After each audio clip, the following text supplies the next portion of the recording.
কখনো। আবারও নতুন সিনেমায় সরব হতে শুরু করেছে দেশের প্রেক্ষাগৃহ।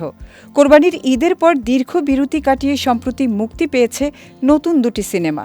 সেই ধারাবাহিকতায় 2026 সালের 24 জুলাই মুক্তি পাচ্ছে ঢালিউড অভিনেতা জয় চৌধুরী ও অভিনেত্রী মৌ খান অভিনীত নতুন চলচ্চিত্র স্নেহের বন্ধন। পরিচালক কামরুজ্জামানের নির্মাণে পারিবারিক গল্পভিত্তিক চলচ্চিত্র স্নেহের বন্ধন মুক্তির প্রথম সপ্তাহে দেশের 20টির বেশি প্রেক্ষাগৃহে প্রদর্শিত হবে বলে জানিয়েছেন প্রযোজক।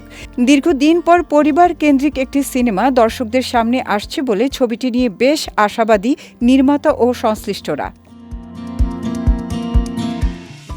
সিনেমাটি নিয়ে অভিনেতা জয় চৌধুরী বলেন, পারিবারিক গল্পে নির্মিত হয়েছে স্নেহের বন্ধন। একটা সময় আমাদের দেশে এই ধরনের ছবি দর্শক বেশি দেখতেন, কিন্তু গত কয়েক বছরে মারপিটের নামে পর্দায় ভায়োলেন্সই বেশি দেখানো হচ্ছে। এটা সমাজের জন্যও ক্ষতিকর। তিনি আরও বলেন, আমার বিশ্বাস দর্শক ভালো গল্পের সিনেমা দেখতে চান। তাই আশা করছি নির্মাতারা আবারও 90-এর দশকের মতো পারিবারিক গল্পভিত্তিক সিনেমা নির্মাণে আগ্রহী হবেন। প্রযোজকের বিশ্বাস, পারিবারিক সম্পর্ক, আবেগ এবং জীবনের নানা টানাপোড়েনের গল্প নিয়ে নির্মিত স্নেহের বন্ধন দর্শকদের মন ছুঁয়ে যাবে। দীর্ঘ বিরতির পর নতুন সিনেমা মুক্তির ধারায় ছবিটি প্রেক্ষাগৃহে ইতিবাচক সাড়া পাবে বলেও তিনি আশাবাদ ব্যক্ত করেছেন।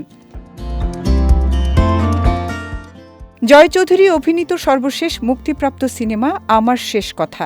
এই সিনেমায় তার বিপরীতে অভিনয় করেছেন কাজী জারা টায়রা। সিনেমাটি 2025 সালের মাঝামাঝি সময়ে মুক্তি পায়।